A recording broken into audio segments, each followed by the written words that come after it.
So like Pedro was saying, when people talk about wildlife trafficking, everybody thinks of rhino horn, ivory, pangolin, lately even more. But a lot of people forget about the many species that are also trafficked. And sorry, I don't have a tarantula picture here. Um, but there are many other species that get trafficked.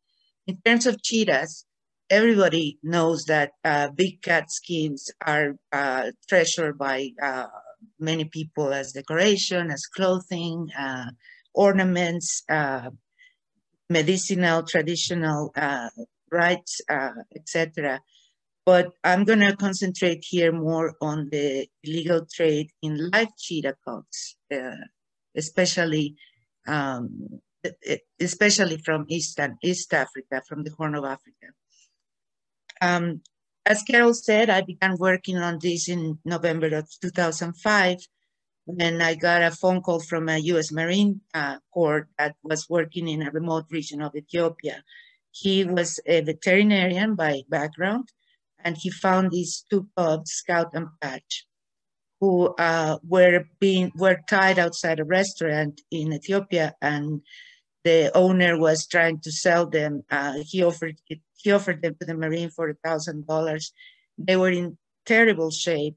So the Marine somehow found me, I guess, through the Cheetah Conservation Fund website where I used to work, and told me that he was going to buy these cubs and what he could do with them. I begged them not to buy them. I said he would only encourage more trade. And eventually, along with my boss at the time, we were able to put together a group of people in Ethiopia that supported the government in the confiscation of these two cubs. The U.S. Embassy was involved because of the military part that played a part in it. And they transported the cubs on a military airplane to the capital of Ethiopia. And this got so much media attention that immediately I began receiving all kinds of reports of cheetahs being sold, being owned, being sick, etc. That was the cue that this trade was happening big time. So I began establishing small volunteer networks in key places. They were informants that were helping me with investigations. They were helping me with reports. I began recording every single case of illegal cheetah trade that I could get my hands on, either through direct reports, field work, or even government reports, CITES, etc. This is some of the data. This is from since 2010. Can you see my cursor there? Yes. As you can see, yes. Okay. On the right side, I have cheetah parts and derivatives. This is skins, nails, teeth, trophies, skulls, etc. You can see that the East Africa region has the most number. The orange means that those were confiscated. The blue means that they were, we call it observed, which means that they were investigated or they were reported, but they were never confiscated. So in terms of cheetah parts, Kenya in East Africa had the largest number of cheetah skins, most of them confiscated. And Southern Africa, because there are many traditional markets that sell cheetah products, and because they are traditional, they are not considered illegal in a way. But let's look at the live cheetah units. As you can see, the Arabian Peninsula and East Africa have the highest numbers of live cheetah trade, illegal. Most of them in the blue means that they were not confiscated. So you have approximately 900 cheetahs that were not confiscated and were just let go through the trade. The reason this is the reason why we focus mostly in this region. So as you can see, the whole area of the Horn of Africa, Somalia, Somaliland, Ethiopia, northern Kenya, and Djibouti are located very close to the Arabian Peninsula, which explains why the high numbers in these two regions. You can make the transit in 6 hours by boat. The actual population in East Africa total is approximately 2,300 cheetahs. However, the yellow and the purple mean that those are areas that have not been completely surveyed. So maybe we estimate there are about 500 individuals in that region, including a subspecies, the Acinonus jubatus someringi, which is a very endemic to that region, and we believe it's quite endangered. So let's go to the pet cheetah issue.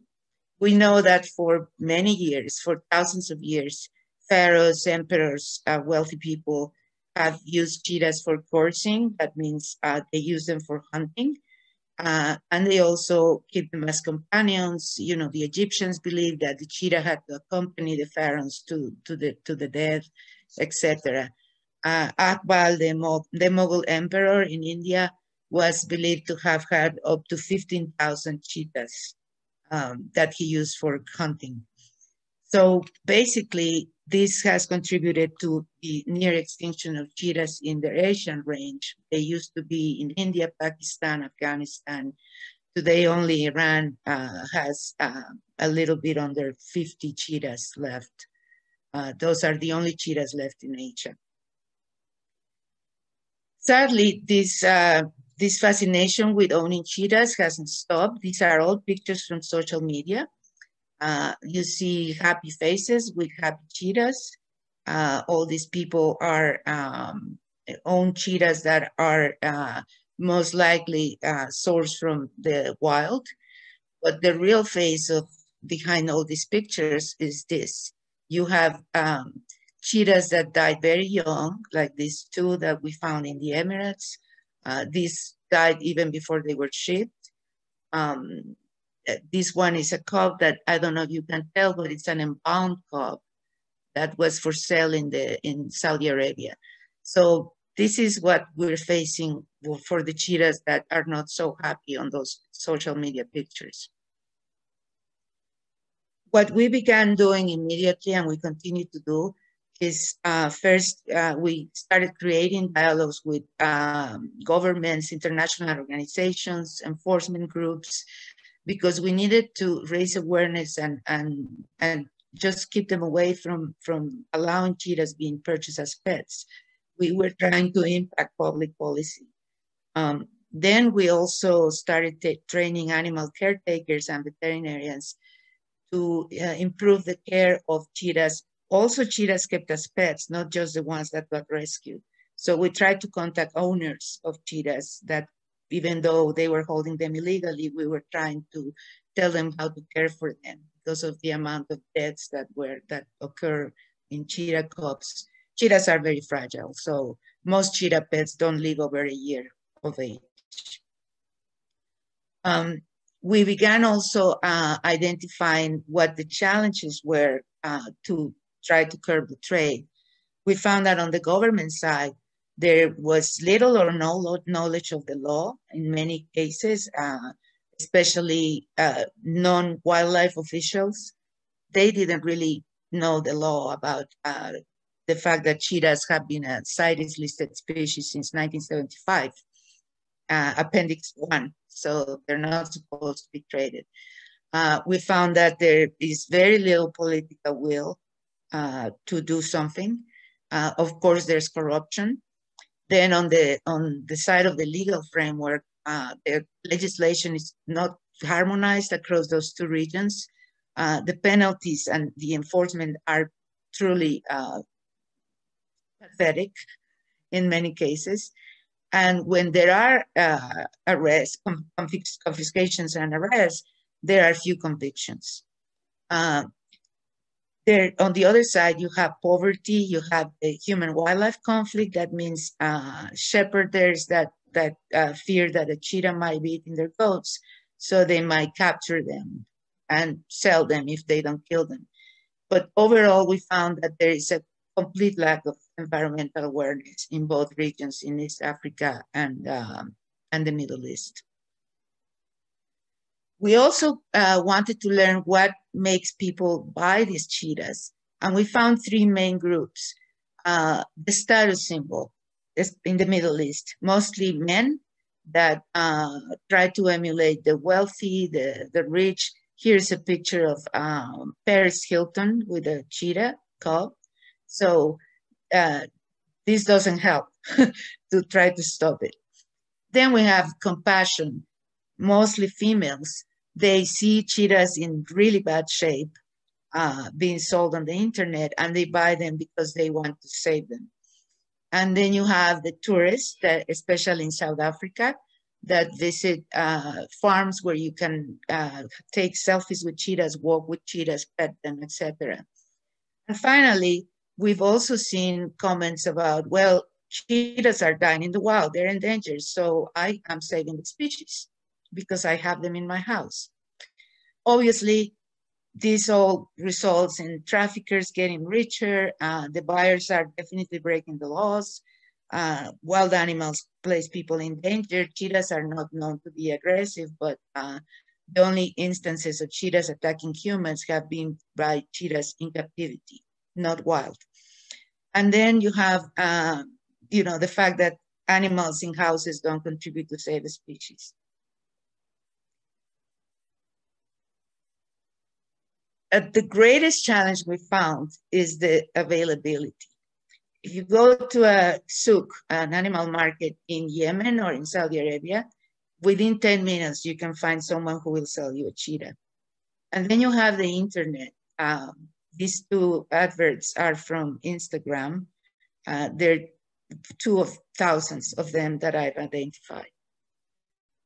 So these are other species that I found on social media. As you can see, they are endangered. You have clouded leopard, orangutans, chimps, leopards, tigers, sun bears, you name it, they sell them there. So in terms of cheetahs, I have identified well over 2,000 ads, legitimate ads, because there are many in Nigeria and Cameroon people that offer cheetahs and they don't have them, they just want the money. But the real ads are in about 17 countries, mostly in the Middle East. I've been following over the years over 500 sellers. I've identified over 2,000 cheetahs being sold online for a value of about $20 million. Patricia, so going back to my, sorry. Okay, going back to my little chart, I highlighted here the Arabian Peninsula and East Africa, but I have added the online trade, which means that just between this region and the online trade, which, as I said, happens mostly in the Middle East, we came up with a number of about 3,500 cheetahs traded in the last 10 years. And talking about a population that I mentioned is probably about 500 adults and adolescents, it means that it's very likely that most of the cubs are being taken. So we're estimated about 300 cheetahs per year are being moved illegally between the Horn of Africa and the Arabian Peninsula. We also estimate that for each one of these cheetahs, about 4 will die, or as we call it, they are lost to conservation. Why are they lost to conservation? Because as much as we love releasing cheetahs into the wild, and this is something that we have done a lot in the headquarters in Namibia, most of the cheetahs that are captured for the illegal trade are so young and they don't get the benefit of a mother training them for the wild, that they can, for the most part, we don't believe they can be returned to the wild. So I made this little anagram. It's called RAID, and this is the mottos that I live by. We need to reduce the supply and the demand. We need to continue raising awareness across the board, governments, public, etc., especially social media. We need to fight for increased enforcement and penalties, and of course, the online wildlife trade, which seems to be the worst problem that we're facing. They say it takes a village to raise a child. I say it takes the world to save a species. All these organizations over the years, some still do, others have done great work in the past, but they have all contributed to the work that I'm trying to do here. So I want to thank them, if any of them are represented here, and also I want to thank all of you for your attention. And